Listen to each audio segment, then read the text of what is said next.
Hello, everyone. This is JD Calderon, and this is Indy Comics Explained. And yet again, I brought on another fantastic group of guests, and there is two of them today. Normally, I only have one for these interviews, but I got two, which is even better. So, without further ado, let me bring them on. But before I do that, please hit like, hit subscribe, share out the video, let everybody know we're here. One more thing. I'm part of a campaign going on called the One Shots. It's currently on IGG, but that's Indiegogo for most people. So go check it out. It has the Oswald Chronicles and a bunch of other great books. Go check it out. It's 9 books, $25 plus shipping. I don't think you're not going to be disappointed. It's a great deal. So without further ado, like I said, let's bring on our guests first. How you doing, Dave? Good. How are you? I'm good. Please introduce yourself, sir. So my name's Dave Steinborn. Just starting out with the comic business here. Our little company, Lakeshore Comics. We're working on Broken Trident right now, a campaign that's currently live on Kickstarter. All right, cool.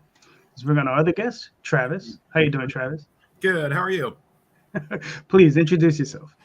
Hey, I'm Travis Bowen. I'm Dave's brother. We're co-creators of Broken Trident, and we just launched our Kickstarter a couple of weeks ago.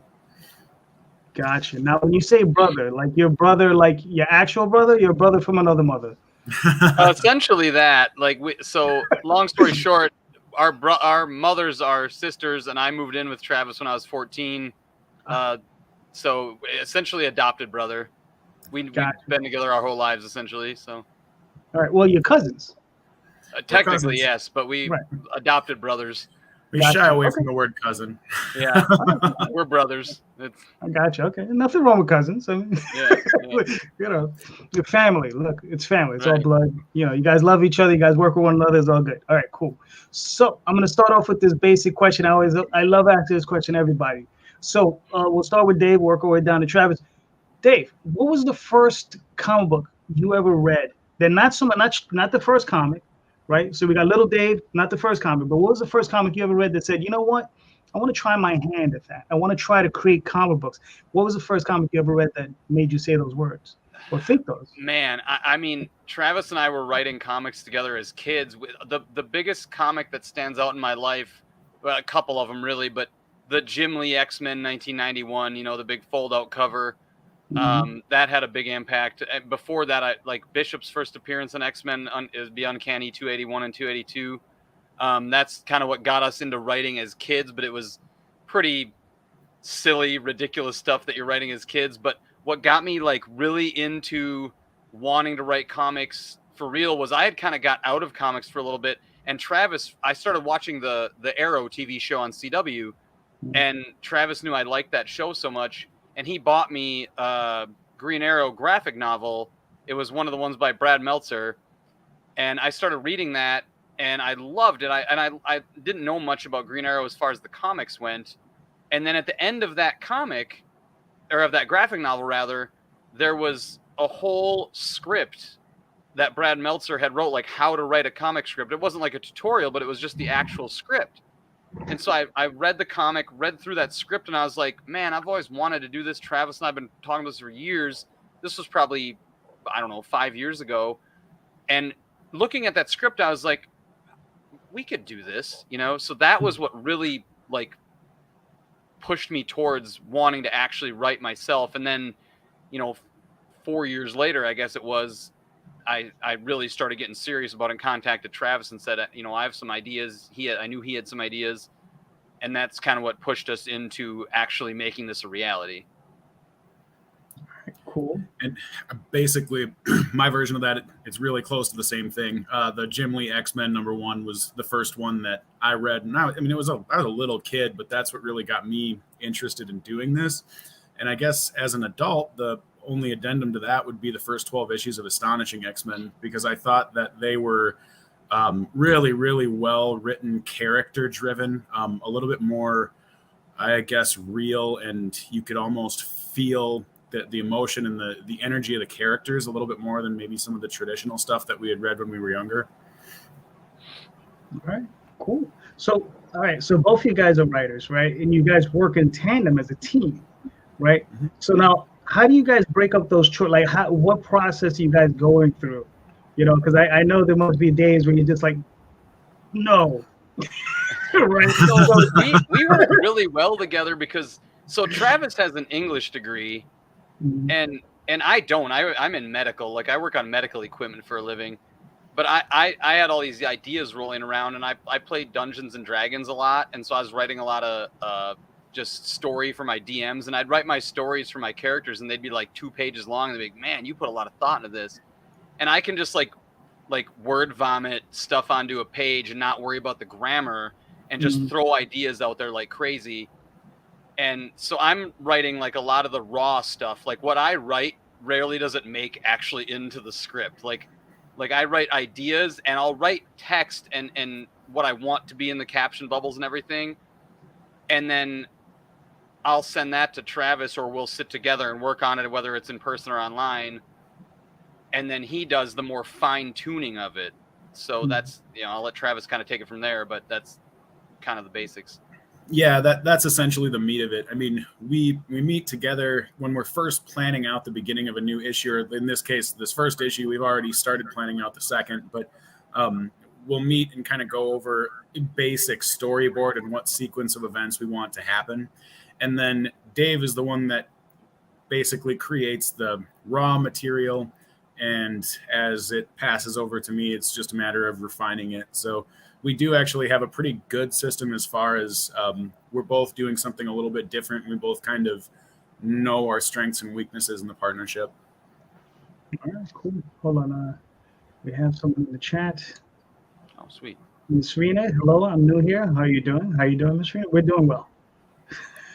All right, so. Hello. Hey. So getting back to it. In that process, like, who's obviously, Dave, it looks like you're starting, right? And then you're passing it on to Travis. Now, when you're beginning your process, Dave, are you heavily plotting? Like, are you sitting down with little Post-it notes, you got little strings and stuff, you're doing that sort of thing? Or are you just sitting down and just like, all right, I'm just going to go for it, you just start writing? I've never been a planner. So I do everything on Google Docs, and I save them all as Word docs so they back up properly and everything.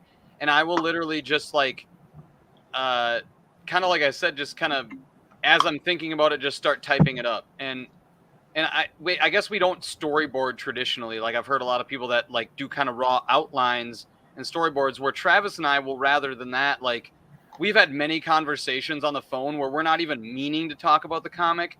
And all of a sudden we'll be like, oh, like, this would be awesome. Let's work on this, or we should work this into the comic.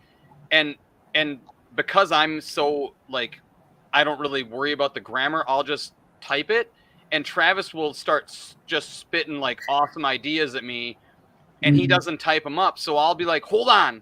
And I'll run to my computer and throw up a Word doc and just start typing what he's saying. And it's like a working conversation that we just work through, like, what if this happened in issue 3, or like, this is like we're trying to do like 5 different miniseries that all tie together. So we're like, what if this happened in, the 3rd miniseries, but it ties back to this miniseries? And we kind of like just throw all these ideas down on paper and just kind of get it out there. So I hate to say it, but there's not like a real process. Like, it's just kind of this raw, like, organic,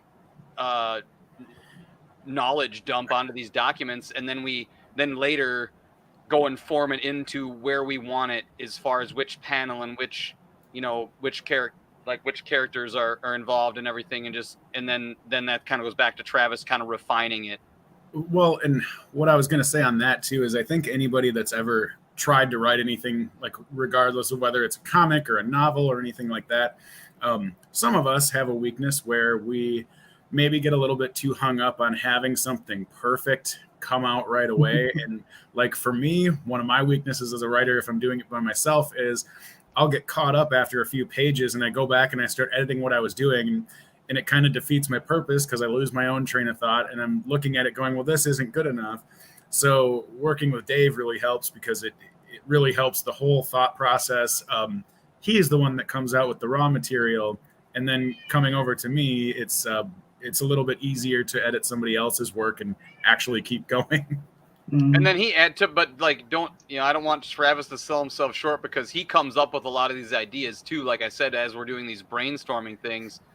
But it's just easier because, like he said, he's so focused on the grammar and the corrections and the things like that, where if I'm typing and we're talking, we can get all the ideas out on paper and not worry about the semantics of it or where things go and stuff, and then fine tune it later. Gotcha. Well, here's a small thing that might help you, Travis, in the future. If you're gonna write on your own, get away from a computer, break out a pen and a pad or a book, just write. And then don't worry about the edit. Just write. And then when you transcribe, that's when you worry about it. That's a good idea. Gotcha. Yeah. Listen, Neil Gaiman does it. Joe Hill does it. That's one of Travis's favorites. I'm so glad you brought that up. That is one of Travis's all-time favorite people. So there you go. Neil Gaiman does it. Joe Hill does it. That's Stephen King's son. And Joe is, I think, an incredible writer. I don't know if you ever read any of his work, but he's incredible. Lock and Key, just as an example. Okay. Right, Lock and Key. Have you ever seen it on Netflix? There's the comic book where it's based off of. Incredible. I remember when I first read it, I doubted myself as a writer. I was like, what am I doing? I'm an idiot. I have to go back and rethink this. I had a serious crisis of faith right there in myself, and I was just like, okay, let's go back and let's recenter ourselves. But I worked my way through it. Sorry. So enough with that. All right, cool. So how did you guys so this is your first campaign, your first book, right? And you said this is attached to like I guess like a series of books that you're looking to work on. Now, how did you come to that? How did you come to that decision? It kind of started with, like Dave said, a D&D character that he wrote. And as we were coming up with our cast of characters and how they were going to interact and our whole story in general, we kind of realized, even though we don't have the nitty gritty of each episode or book worked out yet, we realized it's going to be a whole lot more than one small comic series. And we would kind of like to jump into focusing on different characters with their own titles. So it basically worked out kind of like that. We knew we had a lot of material, even if we didn't know specifically what we were going to tell quite yet. Yeah, so like two of the main character of this one, Broken Trident, his name is Januar. That wasn't his name when I played him as D&D, but that's the name I've used for like all my online. Oh, you hit a button. Did my camera go away? Yeah, it did. Your camera went away. Yeah. I have no idea why. We can still hear you. Okay, so just writing these D&D characters. That Januar is the main one for this one. That was my first D&D character. It's back. And then we have another mini-series plan that's another D&D character that I played in a really long campaign. And then it just so happened that this first character, Januar, he was in my D&D campaign, essentially a sea elf. Mm-hmm. And when Travis and I started talking about this together, he had written like a whole race. Atetian is the race that he made up. And my character fit that race perfectly. And he had created another character, Zadrin, who is in this comic, that we had created independently. Like neither one of us knew the other was working on it. And so when I approached him about writing a comic, it wasn't even to do with any of these characters. It was actually going to be based on something that we had written as kids, and we were going to morph it into a comic. And we decided, hey, we have these D&D characters I wrote, and then we found out he had this character that was essentially of the same race of a character I had created, and we were on the same page without even knowing we were working on something together. And so it just kind of all meshed together there. So that was 3 of our 4 miniseries characters right there. And then another one that Travis, I think you pretty much came up with, Sendara, mostly on your own, and that's the 4th miniseries. Mm-hmm. So it just kind of all came together perfectly, like without us, again, really doing any necessarily planning or anything for it. You referenced Stephen King's son earlier, and I guess I haven't read his work, but I have read some of Stephen King and like the Dark Tower series. And the best way to explain what happened with us was, I can't remember which book. I think it was one of the later ones, probably book 5 or 6 in the Dark Tower series. Stephen King wrote something along the lines of, well, you don't actually create your characters or create your story. They're just out there waiting for you to write them. And if you don't do it, you're failing your characters. Well, in a way, we sort of met our characters and started actually listening to their story. It felt like it was already there, Okay. No, I know exactly what you mean. Characters start whispering in your ears, and you're just like, oh, okay, I gotta do this. So yeah, I've been there. Trust me. So in this process, like, okay, so there's always a portion of the process that we love. So what is that portion of the process you most enjoy? Man, I love the raw writing. Like I said, this started as D&D characters, and when it was time to start a new campaign, I would just, my favorite thing was creating my character and just coming up with this story like out of nowhere, like just kind of being that creative, the pure creativity of it. And like my significant other at the time, she would play D&D with us, and I would have to write her backstories for her.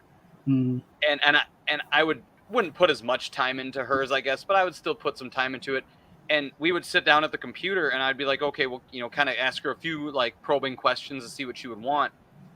And I would like blast out this story for her in like 5-10 minutes. And she's like, I don't know how you do that.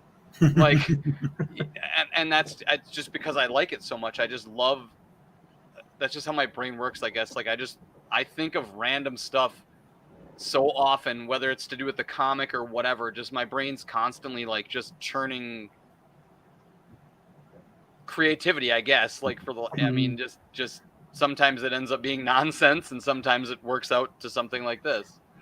And I guess essentially the same thing here, except my favorite part of it is basically going back to our roots. We get to go back to what we were doing when I was probably 6 and Dave was 10, and it's almost like sitting on the playroom floor again, and it takes me all the way back, but then having the ability to actually discuss it and think of things a little bit more coherently as adults. My favorite part is probably just the actual brainstorming sessions themselves. So same here. All right, cool. Now, in reverse, now it's not necessarily something you hate, but it could be just the thing you put off, right? So it's that thing that let's say you hate that portion of the process, because I don't think for myself, there's no portion of the process I hate creating comics, but there are certain portions of the process I'll put off to the end. So Dave, what is that for you? I think the organization part, like trying to lay out the actual panel by panel story. I don't dislike it. I actually kind of enjoy it, but it feels more like work.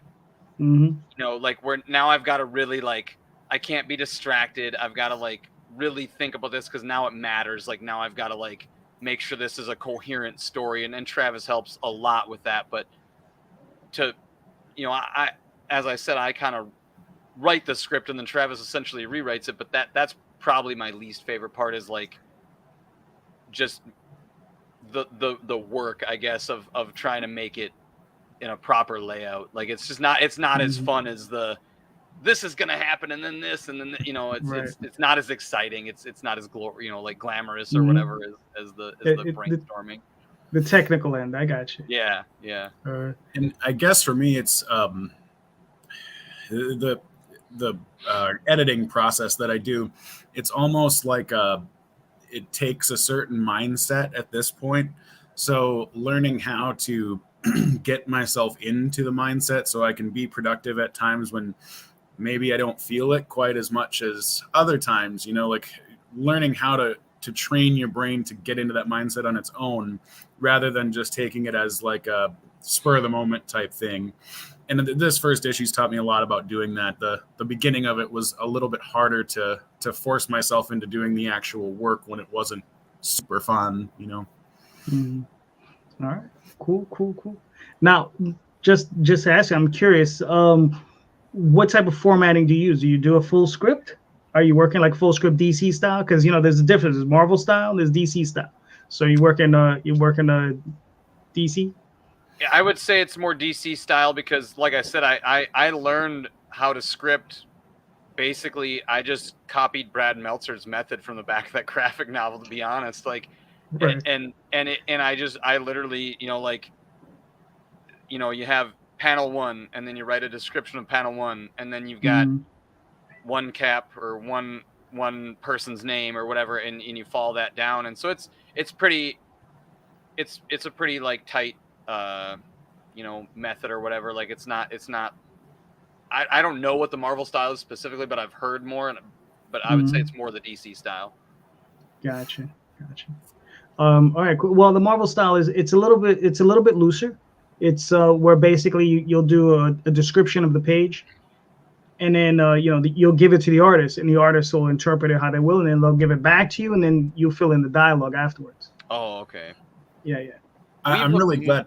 Oh, go ahead, Travis. I'm really glad you brought up our artists because we talk a lot about our process and how that's evolved. Working with our artists has been something else that's really kind of shaped the way that the book has turned out. Our artists are just fantastic, as I'm sure you can see when you see the previews and anything like that. But they're heavily focused on manga, anime. They've been doing that kind of work for the majority of their career. So coming over and doing a Western style comic is a little bit different for them. And the way that they've shaped how some of the story works, it makes me kind of think, well, yeah, our script has been mostly DC style, right? But when you say give them a description of how the page is going to look, I mean, one of our recent calls like this with our artists, we were talking about, well, I don't really want to confine you into this script, especially considering what you can do. So if we give you some really good visuals and you want a couple of extra pages in there, go to town, So I guess learning a little bit more about the Marvel style, and it's almost like we've got kind of a hybrid going. I was just going to say we're kind of actually more like a hybrid of that, because if you look at that, the second to most recent page we got back from the artist, when we gave it to him, it was like page 21 or whatever it was going to be. And it wound up being 3 pages because it just, he adapted it so much that it so it's kind of, like you said, it's kind of sorry. my cat wanted to join the show.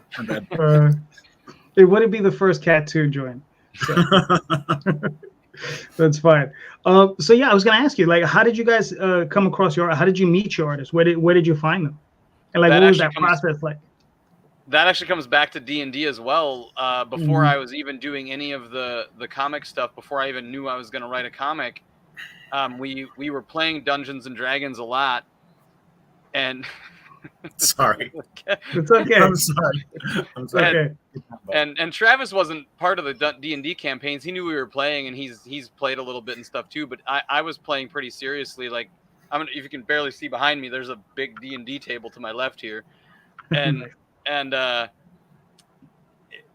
in playing that campaign, we were like, what if we streamed this? So we started streaming it and doing a YouTube channel for the D&D campaign, and we're like, let's get an artist to render up our characters. And so I went on a Facebook page called D&D Fantasy Art, and I just started looking for commissions, and our artist, Eiler Azuzanu, I found him on there, and he did, I think, probably 8 D&D commissions for us for art for our characters. Nice. And then when Travis and I started talking about doing this comic, I started looking for comic artists, but I just sent Eiler a message and I said, hey, have you ever drawn comic book art before? And he sent me some samples, and I didn't even have to look at anybody else. I didn't even really honestly consider any of the other artists, because what he sent me was so good and so fitting to the project that we wanted to work on that it just worked out perfect. I kind of stopped talking to anybody else that I had messaged and just brought him into the fold. Nice. All right, cool. No, that's awesome. Travis, you got anything to add to that? I guess the only thing that I'd like to add about Eiler is even in some of our talks about going forward and what we want to see coming out of it, he's definitely, even from so far away, obviously we're kind of on the same wavelength. Oh yeah, he's in the Philippines, by the way. we're talking about some ideas on things that might be different for what's coming up, and he and I basically had the exact same thought. He came up with an idea that I had already written as far as what the race was capable of, and he didn't know that I had already written that, and he was just talking to us about it, and it just blew my mind. I'm like, wow, we are actually on the same page here. We're kind of seeing the same story from a lot of that was kind of a mind-blowing Zoom call that night. It really was. It was like 7 different times Travis or Eiler would say one thing and the other would be like, I was just thinking that. And on the note of the artist too, I don't want to leave Oliver out of this.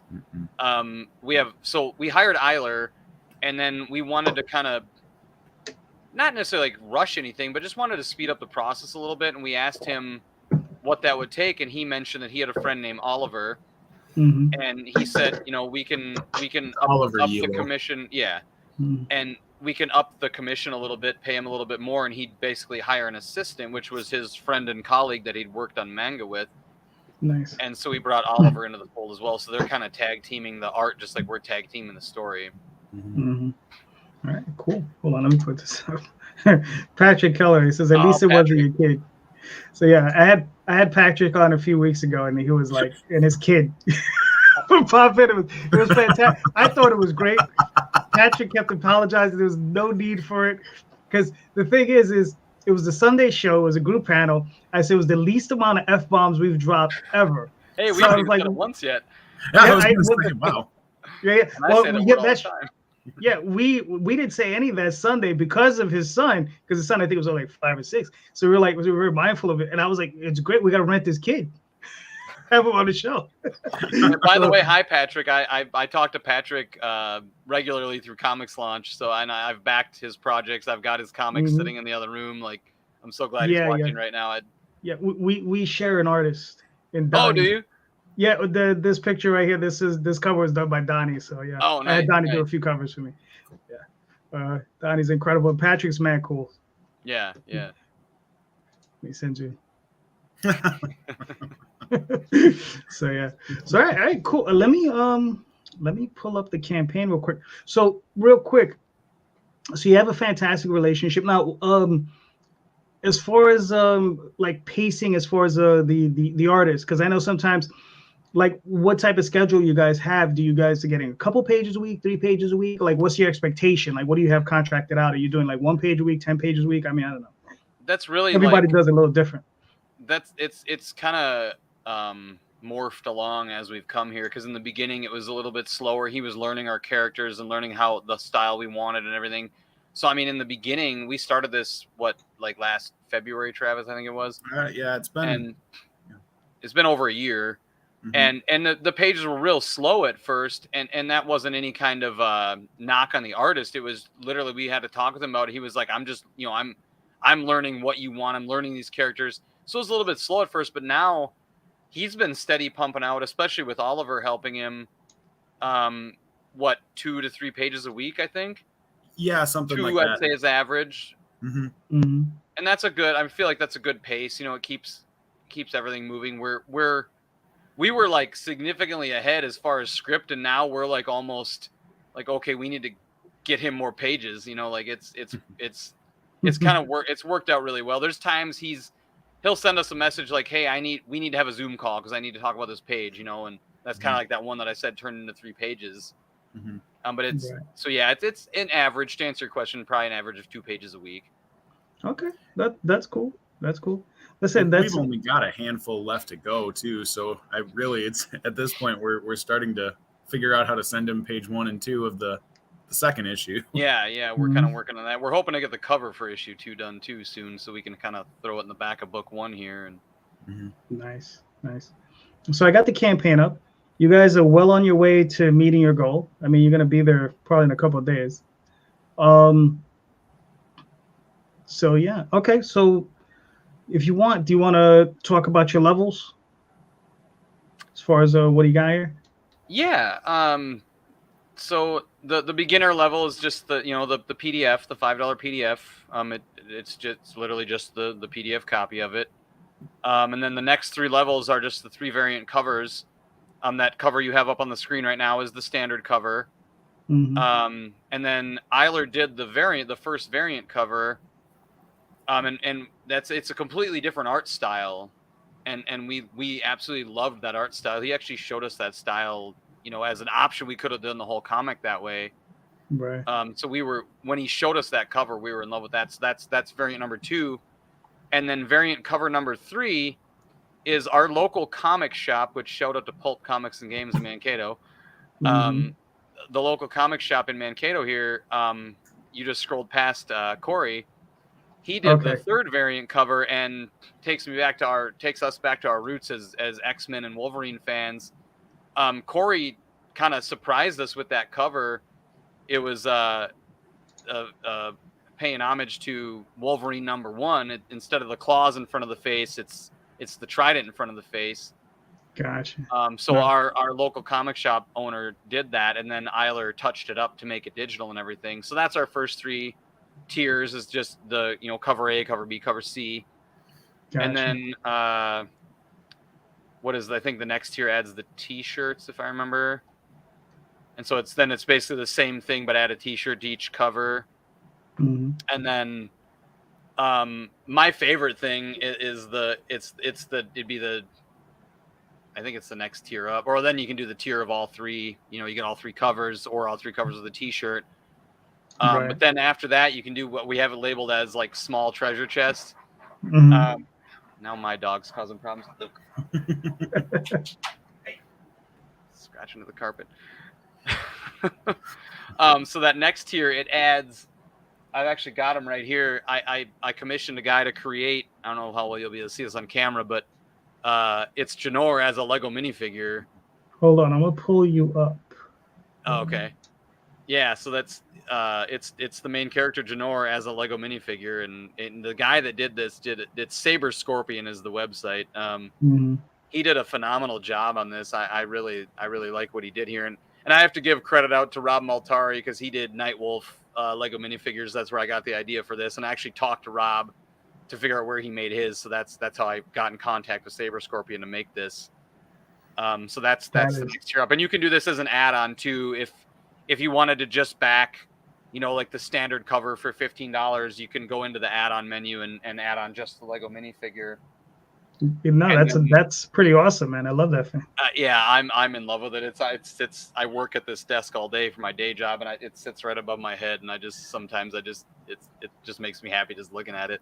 I'm really excited for the Lego minifigures that we're hopefully we'll be releasing with each series, so that by the end of it we end up with the whole cast of Lego minifigures. Yeah. Yep. Right. And then the next tier up, the large treasure chest. You've seen me taking drinks out of this all night, but this is it's not just a regular can koozie. It's like a universal, like you can fit a White Claw can in here. You can fit a 12-ounce can. You can fit a 16-ounce can.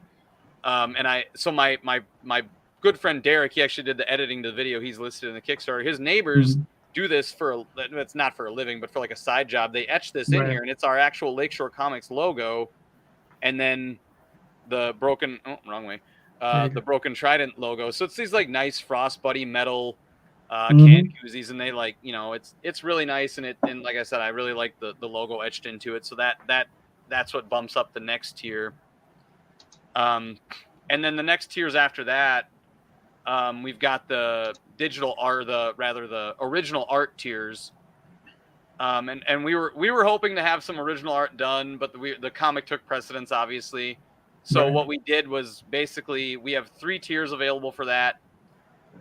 You can select kind of your style of what you want, and we're gonna just have Eiler commission an actual hand-drawn piece of original art that nobody else owns, that he won't even own a copy of. It's just 3 pieces, whatever if you want it to be of Januar, Lasande, whatever, any of the characters in the comic. And then of course that tier has all the previous rewards with it. And then the last tier is that $4.99 tier. That's the we will draw you into the comic. And what's so special about this tier is a lot of times you get drawn in the comic as maybe an extra or a villain that die, or like a side villain that maybe dies fast or whatever. But we have 3 characters that are going to be permanent crew members of the ship for the rest of Broken Trident that we have not finalized their designs yet. So if you pledge that tier, you get to be one of the not main characters, but one of the crew members of the ship that Januar and his friends are on. So that's the last tier is again, you get all the other rewards, plus you get drawn in the comic as a regular character of the comic. All right, cool, nice. That's pretty awesome. I love the artwork, man. I love this. I mean, it's hyper. Like, these guys are putting a lot of detail. Yeah, we've been very happy with that page right there that you have up is one of my favorites. That was one of the first pages we got from him. And Travis and I both our jaws dropped. Like, this is the first time I saw that, I couldn't speak for a minute. I'm like, that's what our artist is doing. And I've got the raw pencils of it too, and even the raw pencils of it are phenomenal. Like, it's just really cool to see, and then see the transformation from the raw pencils to the full color. Nice. Now, is he doing? Are they doing full pencils and colors for you, or are they just doing the pencils and you got another color artist? So Eiler and Oliver together do pencils, ink, color all together. Gotcha. And then they were doing the lettering, and we felt like that was too much for them. Like, we just wanted to kind of ease the load a little bit. So we had, Chris Beck, you had him on with Rift Riders. Right. Chris was going to do our lettering for us, but he was so busy with Rift Riders. He actually trained me, and I've kind of got slowly teaching Travis here into it as well, that I'm actually doing the lettering. So the pages you're seeing right there, Chris did the lettering on, and then Eiler and Oliver did all the pencils, ink, color, and then going forward, I'm doing the lettering with Travis, kind of here tandem. Nice. Yeah, I do all my lettering as well. I use it as an opportunity to edit. We found that out. Travis and I found that out the night I showed him how to letter. It was like, wow, this is kind of powerful tool here for us to letter ourselves, because we changed some things that maybe wouldn't have got changed if we had another letterer doing it. Yeah, definitely. Yeah, because I do that page that you were just on. Which one? This one? The where he's doing the backflip off the. Travis is laughing. I know exact. Travis, tell him why you're laughing. We had to, when we first got our copy of the page, we had a minor adjustment to be made. If you look at where Januar's doing the backflip and you have Zadran with one of his arms out, the original edit, both of his arms were out, and it looked like he had just picked Januar up and thrown him into the air. And I looked at it and I just started laughing. I'm like, could we maybe just like fold one of the arms in? Because it almost looks like he's doing some kind of a, I don't know, gymnastics routine or something. And Travis had joked with me that Januar should be like yelling, "Wee!" That's funny. Nice. No, it looks awesome, man. I mean, thank you. This is a really good book. Thank you. All right, so let's see. We got Meet the Creators, so there you are, Dave. Right, and then we got Travis. So I guess this is your. That's Eiler, yep. And here's Oliver. Artist, Oliver, yep. Cool. This guy, I know that guy. I know that guy. He's infamous. So that's Corey, the comic shop owner. He's the one that did the variant Wolverine cover. Nice. Oh, I did your video editor. Yep. Cool. Steve, the guitar levitator. He did the music for the video. Nice. Listen, you always need a guitar levitator. Yep. If you go to scroll back up a second, I think we have a pull quote from Patrick in there. Yeah, gauging that right there. Right there. The top, the gauging the dragons tier. Yep. So thanks, Patrick. Nice. Okay, cool. 2 covers. All right. There's our tiers. Yep. Yeah, tiers. Nice. I like this. You got a nice retailer level. Yeah. Listen, I mean, a different Patrick. The owners of the store already backed that one. So cool. Yeah, sometimes it's important to try to get retailers in there, because you never know who's going to read those books and then come back for the next campaign. Right. You know, and the one thing is a lot of fans they come in from some other places, and they're like, oh, well, I like the book. Let me get the T-shirt. Let me get the little guy. Right. You know? Right. No, this is awesome, man. You got a lot of great stuff. Like I said, you guys are well on your way. I think you'll probably hit your goal in the next couple of days. We hope. Yeah, I hope so. Nah, you got what, another 13 days? I saw you. 13 days, and we need under 400 now, I think, to get there. Under 5 maybe. Yeah, it looked like under 4. So yeah, you guys are fine. You guys are gonna do great. All right, cool. So all right. So working with your artists, in the future, like how many issues do you see this series being? Do you see it being like is it a limited series or ongoing? What are you looking at? I think, and Dave, cut me off if I'm wrong, but based on what we've discussed so far, we're kind of in the middle between 4 and 5 miniseries, where each miniseries is planned to be something like 5 issues. Yeah. If we have to, like, depending on the story goes, like 6 max. Like we're kind of shooting for 5. And of course, that's the title of the maxi series, if you will. The overarching it's called Keepers of Venox, and then each different book will have a different title, but it's all going to be covered under that. Right. So if you look at the bottom of the cover of this one, it's Broken Trident at the top, and at the bottom says Keepers of Venox. What is it? Book 1, I believe, or chapter 1. It says chapter. So then, like, these first 5 will be chapter 1 through 5. So then the next series would be, whatever the name of the series is, number 1, but it'll be Keepers of Venox, chapter 6. All right, cool. So here's a question. It's funny. I used to ask this question all the time. I haven't asked in a while. Is there anything, or is there any? Is there anything you guys want to touch on or talk about? Like a question maybe I didn't ask you. You wanted to be asked, but I didn't ask you. That's a good question. I feel like I kind of had mentally prepared for this a little bit, and I feel like I don't know, Travis, maybe you got some stuff, but I feel like I got out the bulk of what I thought we would get out in this. So yeah, I pretty much agree. I mean, thanks for being such a good host. Yeah, you're awesome.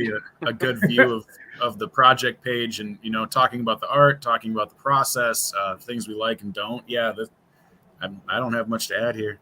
Yeah, and off camera, I had told you, and just full disclosure, this was our first real interview at all. So, we didn't really know what to expect. So it was, you like Travis said, you good host. Like, you pulled the information out of us without us having to really, think about it. So. None of that. Listen, I'm going to try to make it easy for you. So in the future, when you go onto other shows, you'd be like, damn it. Why can't it be easy like the other one? No, I'm going to joke. No. So, all right, cool. So listen, guys, we've been talking about this for a while. We're close to the end, but we're not at the end just yet. All right. So there's still a little bit more. Still a bit more. So, but before we get to that, Dave, please let everybody know where they can find you and your work, sir. So the comic, well, like I said, we have our website. It's just lakeshorecomics.com. If you go to lakeshorecomics.com/Broken Trident, it goes right to the Kickstarter page. And then, we have our social medias and everything. You can follow me, Dave Steinborn, at pretty much everything, Instagram, Twitter, whatever. But yeah, the bulk of it is lakeshorecomics.com/Broken Trident. Okay. Travis? I'm not a big social media person, so I think Dave said everything right there. Yep. Gotcha. You can find Travis on, like, MySpace. Wow. No, not even. No. You can find me on Steam, but it's not my name. There you go. So. Wow. Okay. Small piece of advice, please. Twitter, Instagram, Facebook. You got to push these things, and this is the best way to do it. Okay. So as far as that goes, okay. So we have Facebook.com/Lakeshore Comics. And then we do have a Instagram dedicated to the comic company and everything, and that's Lakeshore. It's at Lakeshore Comics. And then on Twitter, it's Lakeshore Comic without the S, because it wouldn't let me do the S for some reason.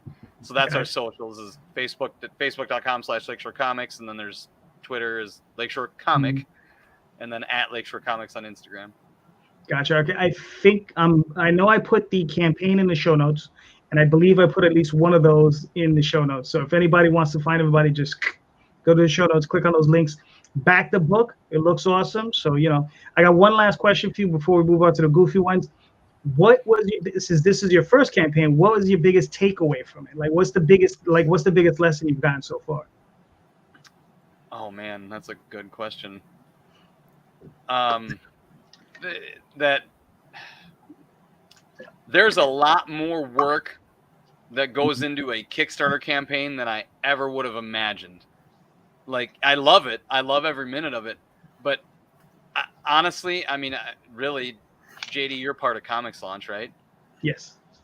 I shout out to Tyler James at Comics Launch. Like, I would not have known anything about Kickstarter and the stuff that was learned in there. Like, it's hard to even say the biggest takeaway, like, because we've learned so much, like, building our email list beforehand, getting people that we know involved beforehand, just everything that we've learned from that program. Like, it's just been so valuable. And Tyler's not paying me to say this.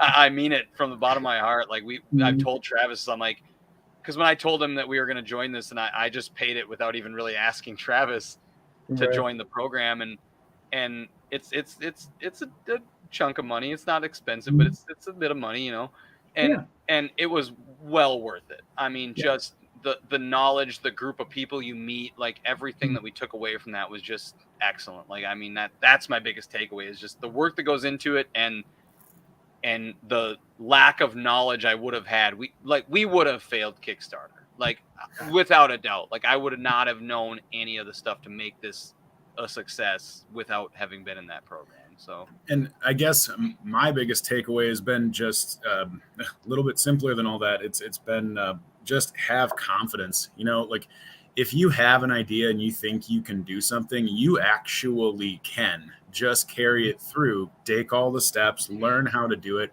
look at everything negative that might be in your way, and figure out ways to work around it. Like, I don't expect our Kickstarter to fail, but we've had numerous conversations about, well, if it fails, then we just look at what we need to change and we're going to try again. Do it again. The confidence level in doing this, because if you would have asked me about this a year and a half ago, I mean, Dave can tell you. I can attest. My attitude on this was, yeah, sounds great. Well, I'm going to do this because it sounds fun, but there's no way this is going to work. And now he's sold.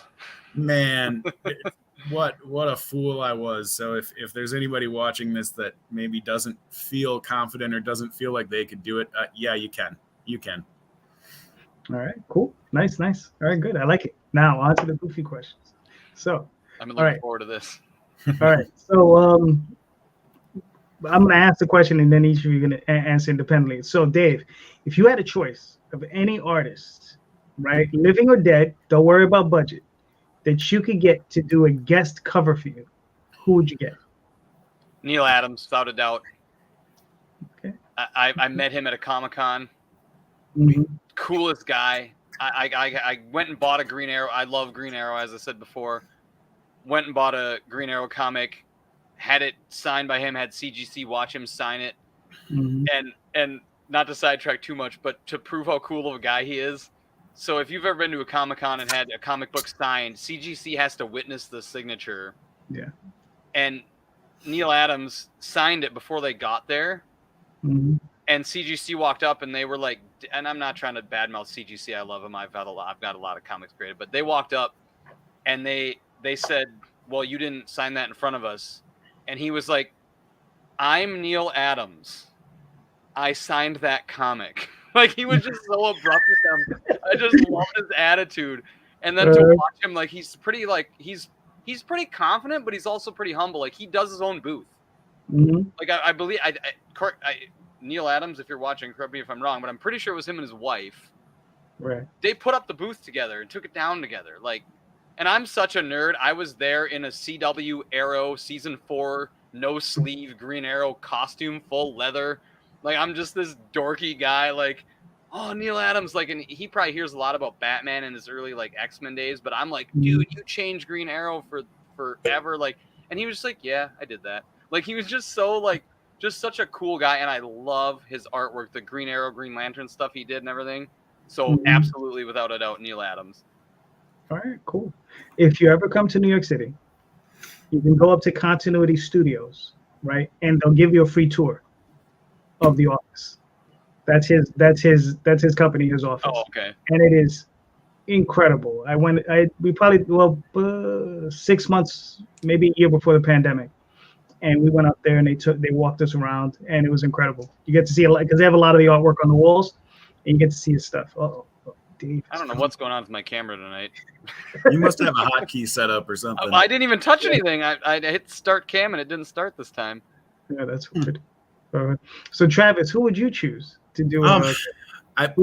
I'm such an X-Men sucker. I'm sorry. It would be Jim Lee. It's just that first X-Men. It was the first one that I read, and I can't step away from it. It's just beautiful art, and the fact that to this day, if anybody's thinking about an X-Men character, it was the art that inspired that X-Men 97 cartoon. It's exactly the character, the way that Jim Lee drew my favorite characters is still the way that most people see them in their minds. He's just an iconic artist. I love his work. All right, cool. All right, the next goofy question is if you got the golden ticket, Dave, and they called you up to the big leagues and they said, listen, Dave, pick any character, any IP, whatever. And it could be Marvel, DC, any of these companies, it doesn't matter, right? Who would you want to write? Like, what's the character or whatever? What series would you want to take on? Right back to Green Arrow. I feel like I love him. I love everything about it. And the funny thing is my favorite character is Wolverine from Marvel. Like my son's name is Logan. Like I love Wolverine, but Wolverine has had so much done with him. And I also love the Flash a lot, but again, he's had a lot done with him. And Green Arrow, I just feel like there's been a lot of good runs he's had, but he's just underrated. And Travis and I go back and forth on who would win between him and Batman. And I know, but I just do it to provoke Travis at this point. But I love Green Arrow, and I feel like I could actually I've read I own almost every Green Arrow comic there is, and I feel like I could bring a good story to his current story arc. Like I would absolutely love to write Green Arrow. Gotcha. All right. I mean, I'm pretty sure you got almost all of it, so I'm pretty sure you read Mike Grell's Longbow Hunters. That is one of my favorites. So good. So yeah. Mike Grell, such a good run on Green Arrow. Yes. Yeah, I have to agree. Travis, so who would you go for?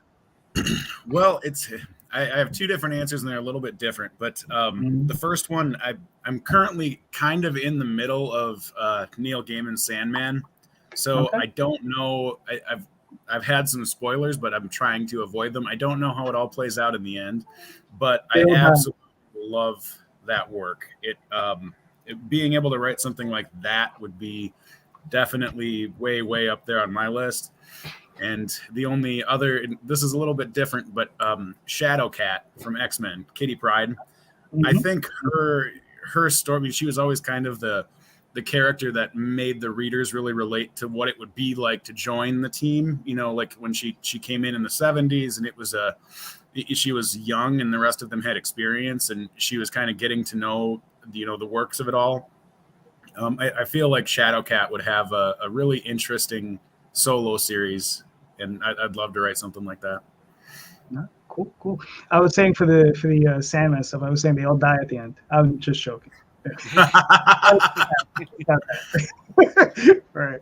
So all right. So guys, I have some comparatives for you. So I'll softball you guys, and then we'll work our way in. All right. Oh, Dave, you're back. Nice. Yeah, I had to mess with some settings. Gotcha. All right. So Dave, Captain America or Batman?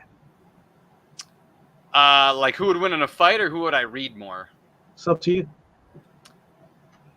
I mean, I don't know a lot about Captain America in the comics. The most I've read of Captain America in the comics was in I believe it was mid-90s. There was a Wolverine series where Cap turned into a werewolf and Wolverine was in it, and I had those comics, and it was kind of cheesy or whatever. I love Batman. He's definitely not one of my favorites, but I still love a lot of his stories. He's had a lot of great writers, the Danny O'Neill, Neil Adams tandem, I believe Grant Morrison did a big run on there. I can't remember who wrote it, but there was the Bruce Wayne murderer, Bruce Wayne fugitive storyline. I feel like it's an underrated story. I have the 2 graphic novels of it. It's such a good story, and it wasn't focused on fighting crime. It was focused on Bruce got framed for murder and then was on the run, and it shows his messed up relationship with the Bat family. Like Robin for a while hates him, and and he's so mean to all those kids that he trains. So I feel like Batman, just because as from what I know, there's a lot more rich backstory to it. I don't know enough about Captain America for it to be a safe. Which one I'd choose for sure. Who would win in a fight? I like to say that Batman would lose as many fights as possible because I do feel like he's overrated, and Captain America's strong and could probably deal with whatever he had, unless Batman had some crazy apparatus that could take out Captain America. And just to spite Travis, I'm going to say Captain America wins the fight. Yeah, no, he definitely does not. No, Batman wins that fight too. No. So Travis, you're a Batman fan, I see. I wouldn't go that far. I'm actually on the same page as Dave. I haven't read a lot of Batman. Honestly, I'm guilty of having seen more of Batman on screen than I am of having read his the work that he's in. But yeah, again, I think just because of the subject matter, Captain America versus Batman, I would have to be on Batman's side as far as even just reading it, not obviously that he would win the fight. Okay. How would he win the fight though? Okay, we're not doing this on we'll do this later. We're not doing this on the internet. I know. It's like I'm back in the comic store. Right? All right. Sorry. Godzilla or Gamera? Well, actually, let Travis answer this one. We'll go back and forth as far as yeah. Godzilla or who? Gamera, the flying turtle. Is that from the old movies? Yeah, very old movies. Yeah. I don't know enough about. I'm gonna say I'm kind of out of my element here. I only know one of the two, so okay. Godzilla it is. All right, fair enough. That's fine. I guess Dave, you're going to go the same way. I don't. I've watched some of the old Godzilla films, but I'd love to watch more of them and even the new ones. But I don't know enough to answer that question. Okay, that's fair enough. Doctor Strange or John Constantine? Ooh. I like that one. Travis, you can go first if you want. Doctor Strange. I do know a little bit about Constantine. He's obviously part of the Sandman. I've read a little bit of other work that had him in it, but Doctor Strange is just the ability to go with that character almost wherever you want to go. He's so wide open and sort of overpowered with his magic, where Constantine is always going to be kind of confined to something close to the same role, at least based on what I've seen. I definitely would go with Doctor Strange just because of the diversity in what he's writing him or reading him. It would be it'd be all over the place. If I'm going by who would win in a fight, you'd almost have to say maybe I don't know enough about Constantine, but it almost have to be Doctor Strange. But more interesting character, Constantine, far and away. I love Constantine. I didn't watch the solo show, but I watched Legends of Tomorrow, which that show is kind of went to shit. But Constantine has saved the show. That actor is phenomenal. He looks like him. He looks like he's the comics were written off of him. And I absolutely love that character. He is, like I said, he saved that show. So interesting, so flawed. Just this alcoholic that smokes cigarettes and I just love the character. But winning a fight, it'd have to be Doctor Strange. All right, cool. Fair enough. Buffy or Supernatural?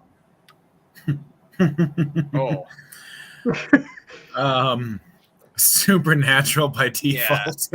Yeah, I think so. Buffy was a cool show. I was pretty that dates all of us probably. That show was out when I was in probably late middle school, early high school, or whatever. And I feel like Supernatural's a better show, better characters, probably better written.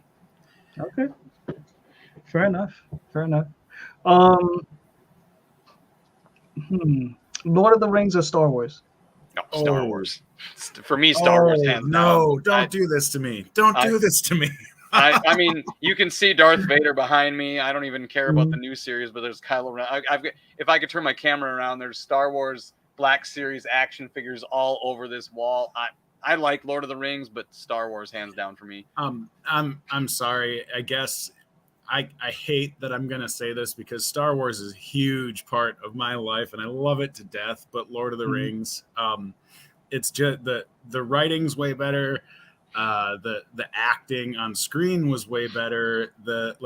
Everything that had to do with it, it was a classier production.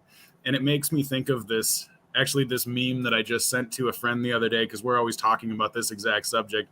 And it was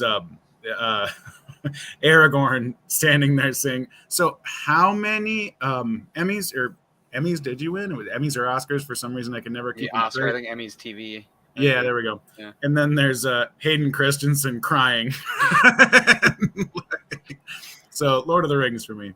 See, Travis is classy and fancy. I'm more into the gritty. Oh, yeah, classy and fancy. That's me, bud. Nice. Okay. The Fifth Element or Stargate? Oh, Fifth Element. I didn't get super into Stargate. I'd like to give it another chance, but I loved The Fifth Element when it came out. Like, I haven't watched it since it came out.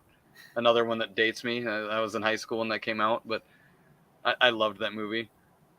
So I haven't seen enough of Stargate, but I've seen enough of it to know that there's a way bigger scope of what's going on. Like the show itself, the movies. I would have to say Stargate. I really liked The Fifth Element, but that's sort of like, comparing a drop to the whole bucket. And Stargate, I agree with that. So like I said, I'd like to see more of Stargate, but from what I know, I'd have to say Fifth Element. All right, I'm gonna ask a weird one because I think I've only asked this question once before, and it's to trigger Travis. Luke Skywalker or Batman? It worked. Skywalker. Thank you. At that point, yeah, Skywalker. Come wins. on. Yep. That one's Skywalker. Yeah, same answer. All right, I've asked you a few of these already. I'll ask you a couple more, then we'll wrap it up. Neil Gaiman or Grant Morrison? Neil Gaiman, for me. I just love anything from the comic work in The Sandman, The Incredible Hulk, work like American Gods. I love Neil Gaiman, so that's not even a fair question for me. It's really not a fair question for me either, because I have 2 Sandman books graphic novels that Travis gave me to read last time I was at his house, and I have not touched them yet. This was just a week ago. So I've literally not read any Neil Gaiman, or if I did, I didn't realize it was him. But I absolutely love what Grant Morrison did with the X-Men and when it changed to New X-Men. So, I mean, just based off what I know, I have to say Grant Morrison. But from what I know of both of them by reputation, I feel like Neil Gaiman was probably the right answer. But from what I know, I can say Grant Morrison. Grant's a nice guy. That's what I hear. Really, he's a nice guy. They both are. They're both nice guys. I just mean reputation as far as like the stories they've written. But have you met Grant Morrison? I can't say I met him. I saw him at a convention. Like, we were walking in the same direction when we bumped into each other. That was about it. Yeah. So, but he came.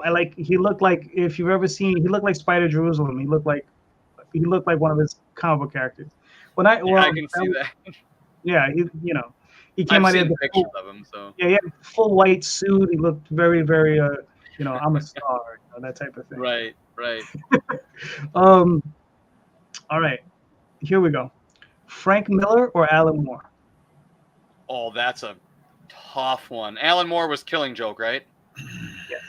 Killing Joke, Watchmen, Miracle Man. Man. Frank Miller. Well, Frank Miller did the Wolverine cover that we did the homage to on our variant. So it's hard for me not to say Frank Miller, but man, Killing Joke is so good. Well, and I have to jump in and say if he did Watchmen as well, I did know he did Watchmen. It just took me a minute to put it all together. It's got to be him. Yeah, but then Dark Knight Returns, right? That's the Frank Miller. That's the Frank Miller. That thing is so good too that I don't know if I can give you an answer on that one. Yeah. I mean, Batman. He also did Batman Year One. Yeah, that's another just phenomenal story. Yeah, and his Daredevil run is incredible. I've heard that. I've never read Daredevil, but I've heard that was good either. But I think I'd have, from what I know of them both. I mean, Dark Knight Returns and Killing Joke are both so good, and that's the two things I know the most, and that's the two different artists or writers. I don't know if I can answer that. I'd say tie. All right, I'll ask you one last question. All right, here we go. The Rock or Stone Cold? Travis and I were set WWF, and yes, I said WWF, and WCW nerds when we were in high school. We went and watched, was that Thursday Night Thunder, I think, Travis, when we went to see that at the Mankato Event Center or whatever. I think it was Thursday Thunder. I can't remember. We got to see, what was that? I can't remember what his name was. We saw him out back in the alley afterwards. The bald guy, the button-up shirt with the top button, but I can't think what his name was. Conan, I think. Oh, right. Yeah. Stone Cold, the Stone Cold Stunner. I mean, and then he always came out drinking beers. Like, he'd, like, smash the beers open or whatever. Like, I think Stone Cold. I think only because of the scope of the career, I've got to go with The Rock. The guy has done a whole lot more than just pro wrestling, and I know Stone Cold has too, but I don't know. The Rock is, well, he's kind of a big deal. Oh, for sure, I agree with that. But just based on their wrestling careers is what I was going off of. Yeah. Stone Cold was so entertaining. All right, cool. Not that The Rock wasn't, but. All right, so look, I'm gonna push it back even further. I ask you one more question, then we're done. I'm gonna push it back even further with the wrestling thing. Hulk Hogan or Ric Flair? Hulk Hogan. Yeah, Hulk Hogan. Although it is still fun to walk in any room and yell "woo" like Ric Flair style. You still do that too. I do. It's hilarious. but Hulk as wrestling, yeah, Hulk Hogan. Okay. All right. Cool. Thank you, gentlemen. It was awesome. You guys did great. And listen, I mean, people, please go check out their book. Go check out their work. Fantastic looking campaign. Fantastic looking book. Great artwork. I'm sure the story is going to match up. So great stuff. So please, Dave, one more time, please let everybody know where they can find you and your work. Yeah, it's just lakeshorecomics.com/broken trident. That'll take you right to the Kickstarter page. Lakeshorecomics.com, of course, just has some other info about us and everything. We've got our social medias, facebook.com/lakeshorecomics. I have my personal Instagram and Twitter. It's just at Dave Steinborn. And then we've got at Lakeshore Comics on Instagram and at Lakeshore Comic on Twitter. All right, cool. Travis? I think Dave actually covered it right there. That's all the social media stuff right there.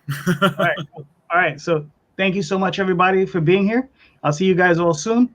And listen, like I said, go check out those books, and I'll be talking to you all soon. Have a good night. You. Thank you. Thank you.